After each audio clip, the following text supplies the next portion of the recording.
散歩の途中でこうして座り込む姿を見るたびに、ああ、ボンもシニアになったんだなと感じます。この先、僕は何をしてあげられるんだろう。そんなことを考えるようになりました。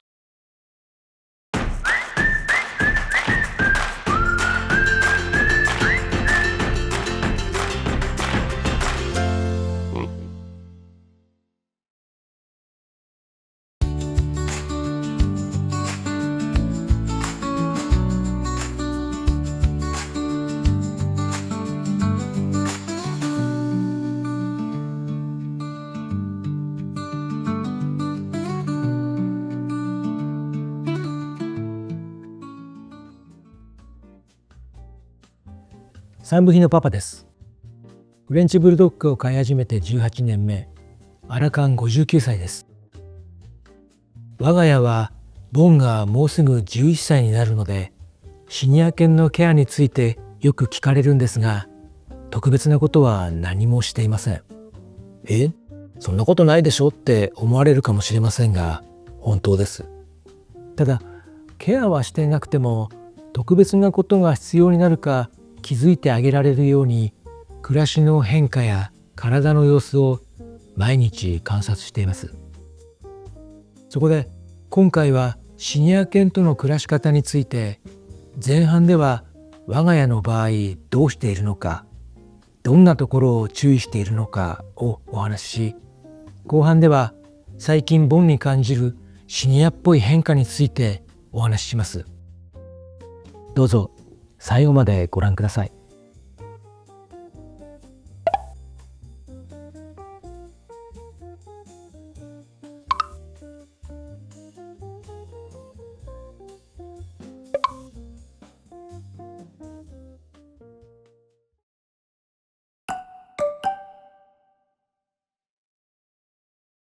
一般には7歳からシニア犬に分類されるようになっていますが、我が家では3匹がいわゆるシニア犬になって一緒に暮らしてきました。お嬢が7歳後半で亡くなってしまったので約1年間、小町が11歳後半でしたので約5年間でした。そして現在もうすぐ11歳になるボンと暮らしています。だけど正直なところ、本当に特別なことは何もしてきませんでしたし、今でもしていません。もちろんシニアだっていう認識は持っています。どうして何もしてこなかったというと、特段大きな変化が見受けられなかったからです。お嬢はまだシニアの入り口くらいでしたし、小町に至っては体調を崩して亡くなるまで食事も散歩もお腹の調子や日常的な動作も衰えた様子が全くありませんでした。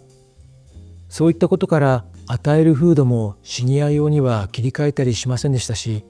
ずっと若い頃と同じペースで暮らしていました。そして現在ボンはブリンドルなんで顔にね白い毛がね混じってますけれども、それ以外には昨年手術に至った血管肉腫の原因が血管の老化によるものと考えられていることです。ただそれも日常生活においては表面上の変化としては現れてきません。だからシニアっぽい暮らしがどんなものなのか、僕自身あんまりよく分かってないんですかね。で、ここでボンが毎日どんな暮らしをしているのかお話ししておきます。まずご飯ですが、3匹一緒で同じものを食べてます。赤菜をローテーションしつつ、朝はレバーふりかけとヨーグルト、夜は鶏の胸肉とデビフカンみたいなウェットフードを混ぜてトッピングしたもの。ちなみにボンは食欲旺盛で一番早くペロリと平らげます。そして食後に豚耳とかグリーンズとかを食べてます。次はおやつですが、こちらも3匹同じものを与えています。基本的に無添加で国産の材料が使われているものを選んでいます。鶏、豚、馬のレバージャーキーやチーズ、さつまいもなんかが多いです。ちなみにサプリなんかは一切あげてません。医療関係ではアトピー体質の開会で3歳から6歳までの間にアポキルを毎日服用していましたが、今はやめてます。あとは8歳の時にお尻にできた肥満細胞腫の切除手術をして完治しているのと、昨年の脾臓摘出手術がありました。その他にはシニアになってから冷えでお腹を壊したことが何度かありましたが、基本的には胃腸が丈夫みたいで、見事なザ・うんちって感じのものをね、いつもしますね。うちの中で一番いいうんちしてます。回数は1日2回から4回っていうところですね。あと日中はほとんど寝て過ごしてます。でも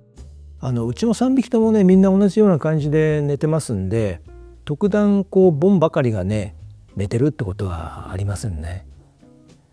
だいたいこんな暮らしをしてます。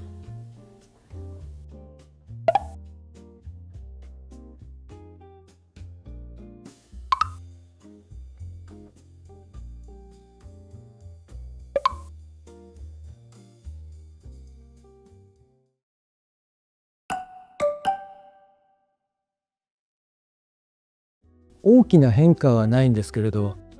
最近様子を見ているとちょっとずつですが変化が現れてきているように感じてます。それは何かというと、散歩です。歩くスピードは変わってませんし、マーキングもね相変わらずです。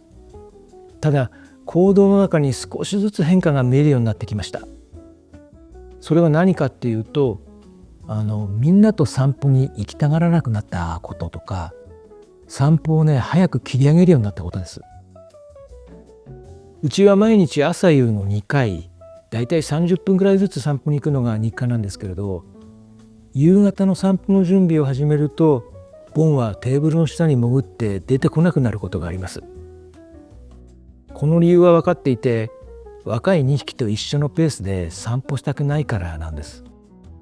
自分の行きたいコースや自分の散歩のペースを乱されたくないし、飼い主の僕とマンツーワンで散歩に行きたいんですね。だからテーブルの下に潜って拒否するわけです。おいでと言って促しても、手でね押してね出そうとしてもね全く動きません。仕方ないんで置いていくことになります。でその後でね、時間が許せば戻ってからね、ボンだけを連れてもう一回散歩に行くんですけど、できない時もあります。でもね、ボンはそれでいいみたいです。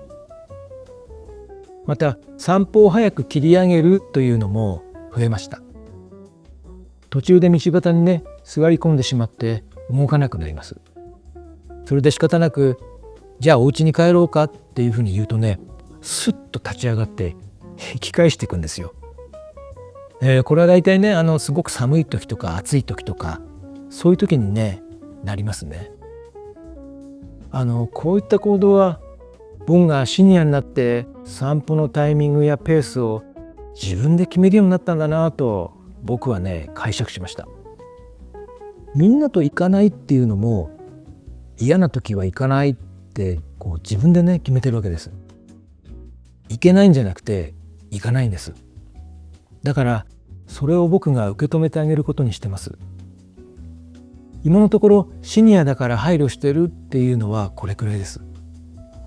でも今後はもっと増えてくるだろうと考えてますんで、そのサインをね見逃さないように注意してます。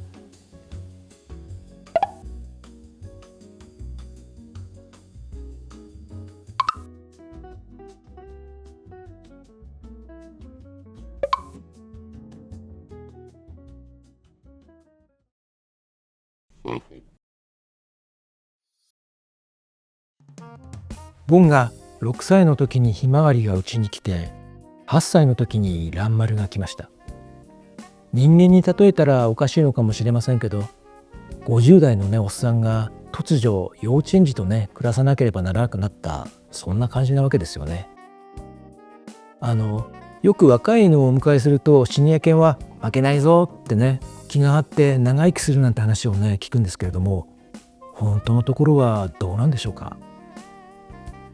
確かにボンは未だにひまわりや蘭丸と張り合っている感じはあります。だけどいずれ張り合わなくなる日が来るんだと思います。だから今はボンのペースで一緒に歩ける時間を大切にしたいです。さて、皆さんもシニア犬について、うちはこういうふうに暮らしてる、長生きの秘訣があるよっていうのがありましたら、ぜひコメント欄で教えてください。また、少しでもこの動画面白いと感じていただけましたら、チャンネル登録やいいねをしていただけますと大変励みになります。それではまた次回お会いしましょう。さよなら。